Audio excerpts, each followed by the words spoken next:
Thank you very much for joining this episode of EXP Reviews with the Ronin. Today we're going to be talking about Super Mario 3D World plus Bowser's Fury for the Nintendo Switch. And since both games are going to be the topic of discussion, this will be a little bit of a longer video than usual. Just to let you know, this will be coming from an individual who has never played the Wii U version, since I have never had a Wii U before in my life. Keep that in mind as the video plays out. Let's go ahead and jump right in. One of Nintendo's specialties is debatably 3D platformers.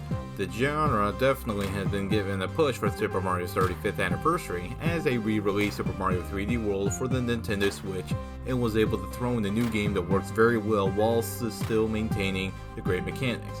Super Mario 3D World and Bowser's Fury absolutely leveled up the franchise as the fun mechanics mix with maintaining its charm and simplicity brings in more reasons to make it impossible to hate.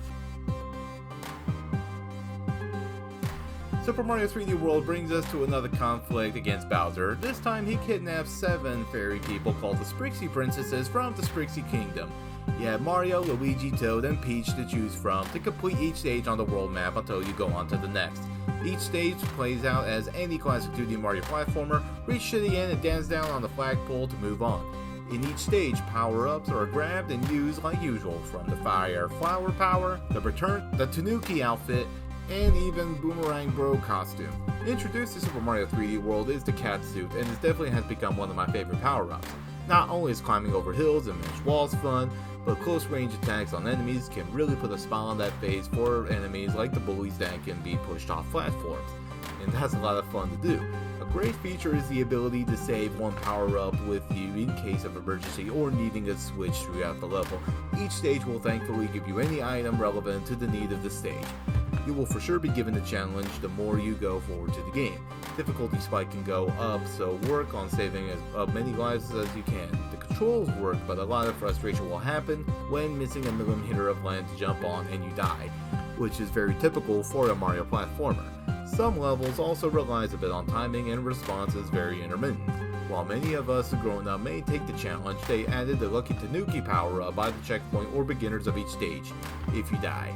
A lot to be giving newcomers a chance and make the players nearly untouchable.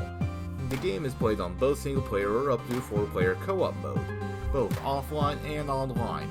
When playing co-op, your lives are shared. Each fallen player will cost the team the lives they start off with, so they will share it amongst all 4. Most of the time, any player who is far behind will be automatically teleported over next to the player that has moved the most forward. Online co-op is restricted to friends only and allows up to 2 players to use the same Switch console and the save file used for the host of the lobby. So great news for those needing assistance during the time, because the save file used online is for the host. Even first-time players may potentially play other worlds outside of the first.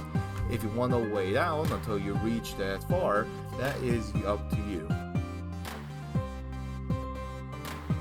Next up is Bowser's Fury, which is a standalone title which most of the mechanics and the power-ups of Super Mario 3D World come back, but with its own twist enough to separate itself.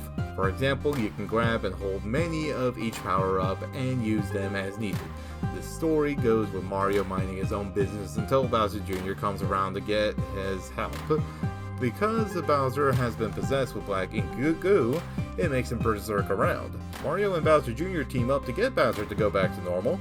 Bowser Jr. is alongside Mario as AI to assist him with battling enemies even from a distance, able to paint up hidden blocks for power-ups and hidden pipes.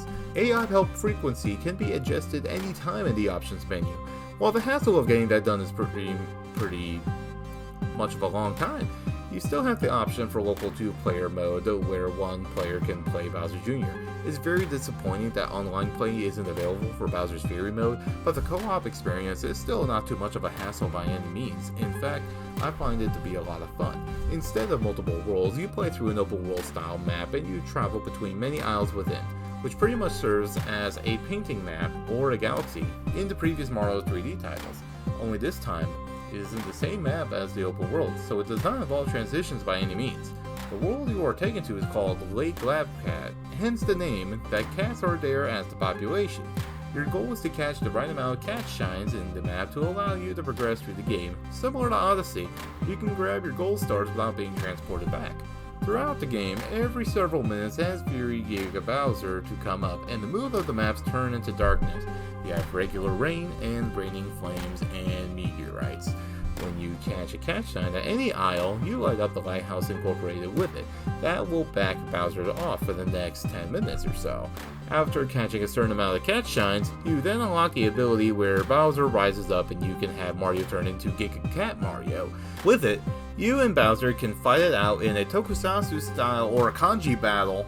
Each time you beat Bowser, the world expands, which allows your new dinosaur companion Plissy, also in 3D world, to travel for you so much on wire. The overall story for Bowser's Fury can take an hour and a half to beat, or 4 hours, depending on how much of a completionist you are. I never expected it to be long, but as an overall concept, that I definitely hope we get to see in the future Mario title. Because I have always wanted to see an open world style that expands from Odyssey, and this may be a step in the right direction. As always, Mario games are fun for the family to play. Super Mario 3D World and Bowser's Fury both are great additions for the fun experience, whether for newcomers, those who grew up in the franchise, and others. The new characters introduced and the new power-ups gives us the new experience that is definitely worth the price of the game for those who never played the original version on the Wii U. With essentially 2 games into one, this franchise has pretty much gotten 2 level ups for the experience, and I'm looking forward to see more from the Mario franchise. I hope you enjoyed this video today. If you want to go ahead and see more reviews on games, both old and new, go ahead and subscribe and click the notification bell for my channel, and so that way you will be up to date. Also, go ahead and check out my Discord server for any announcements, along with other social media links down below in the description. Until next time, I am Ron, and I be prepared for the next video and the next update.